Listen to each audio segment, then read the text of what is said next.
आप देख रहे हैं लाइव नितिन शुक्ला के साथ, जिनके लिए है राष्ट्र सर्वप्रथम, निर्भीक ईमानदार, सत्यता की कसौटी पर खरा, सटीक परत दर परत पड़ताल, पोल खोल से बेनकाब करता न्यूज एनालिसिस नितिन शुक्ला के साथ।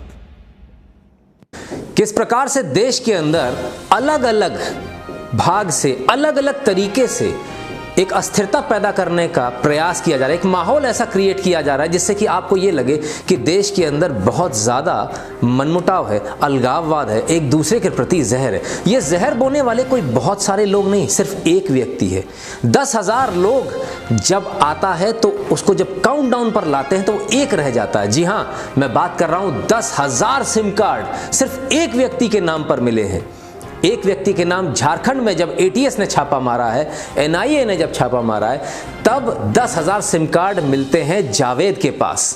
और जावेद के पास ये सारे सिम कार्ड एक ही कंपनी के मिलते हैं और इनको बाकायदा सिम बैंक जिसे बोलते हैं, एक मॉड्यूल होता है जिसमें बहुत सारी सिम, करीब 100 सिम एक साथ लगाई जा सकती है और एक साथ 100 सिम से मैसेजेस भेजे जा सकते हैं, एक साथ 100 सिम से फेसबुक अकाउंट बनाए जा सकते हैं, एक साथ 100 सिम से कई सारे वीडियोस वायरल किए जाते हैं। जो आप लोग देखते हैं लगातार कि कई वीडियोस वायरल हो रहे हैं, कई सारे आप फेसबुक पर अकाउंट देखते होंगे कि फलाने ने फलाने को गाली दी। एक ही आईडी से एक ही व्यक्ति एक जगह बैठा हुआ 1000 आईडी चला रहा है, 10,000 आईडी चला रहा है और वो अलग अलग आईडी से, किसी ब्राह्मण की आईडी से दूसरे को गाली दे रहा है, दलित को, दलित की आईडी से ब्राह्मण को गाली दे रहा है, कभी हिंदू की आईडी से मुसलमान को गाली दे रहा है, कभी मुसलमान की आईडी से हिंदू को गाली दे रहा है। और ये सब चल रहा था रांची में, झारखंड के रांची में।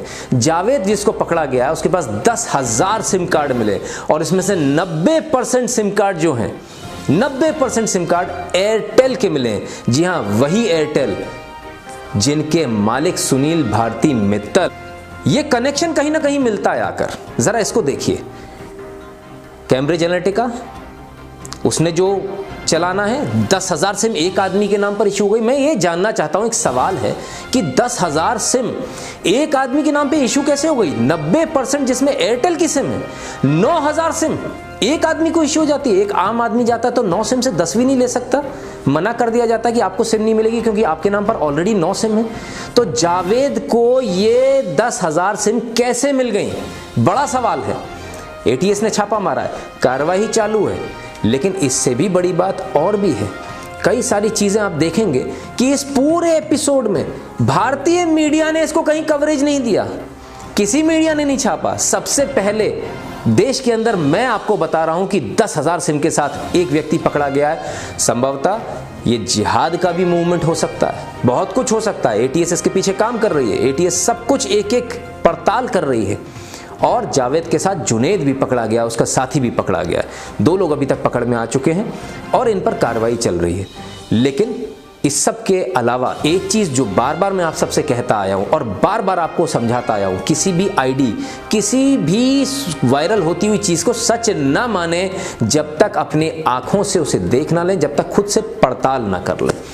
और जिस प्रकार से ये पूरा सिनेरियो चल रहा है, कैम्ब्रिज एनालिटिका से लेके एक व्यक्ति आज पकड़ में आया जिसके पास 10,000 सिम है, ऐसे कितने और लोग हैं? यदि ऐसे 100 लोग और हैं तो सोचिए जरा, 130 करोड़ की आबादी में वो क्या धमाल मचा सकते हैं।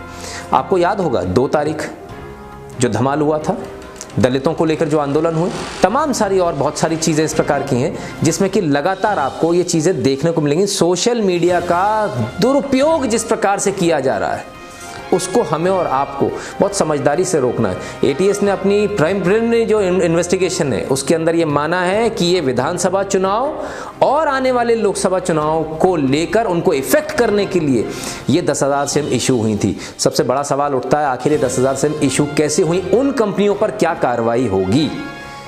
अब सवाल ये उठता है कि जियो को लाइसेंस क्यों मिला था?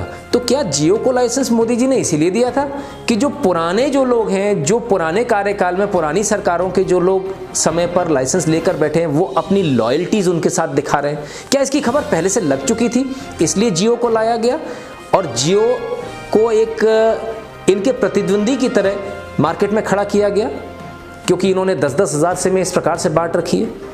इन्होंने बांटी, इनके लोग भी इसमें इन्वॉल्व होंगे। एक्टिवेटेड सिम है, कोई ऐसा नहीं कि सिम बेच दी और इसके बाद में इसका कुछ लेखा जोखा नहीं, बाकायदा एक्टिवेट हुई है सारी सिम और सभी सिम जावेद के प्रिलिमिनरी इन्वेस्टिगेशन जो है उसके अनुसार, जो प्राथमिक अभी इंक्वायरी हुई उसके अनुसार ये सभी सिम एक ही आदमी के नाम पर रजिस्टर्ड थी। एक आदमी के नाम पर इतनी सिम रजिस्टर्ड कैसे हो गई, पहली बात। दूसरी बात, जब हम इसको बैंक में लगाते हैं, सिम बैंक में लगाते हैं, तो इससे एक और काम होता है, वो होता है कॉल राउटिंग का काम, यानी विदेश में बात करना और विदेश से कॉल आना।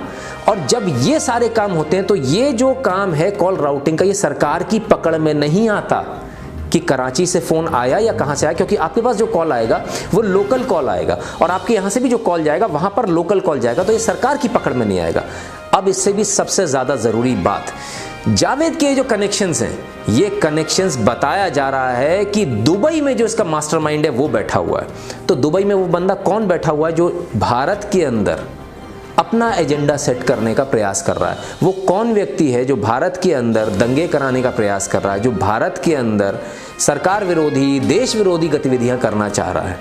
आप सबको ये जानना बहुत ज़रूरी है और ऐसी ही और बहुत सारी खबरें आप सबको, इस पे और अपडेट मैं आपको देता रहूँगा। मेरे YouTube चैनल को आप सब्सक्राइब कर लीजिए और मेरे साथ जुड़े रहिए। आप सबका इस वीडियो देखने के लिए बहुत बहुत धन्यवाद। नमस्कार मित्रों।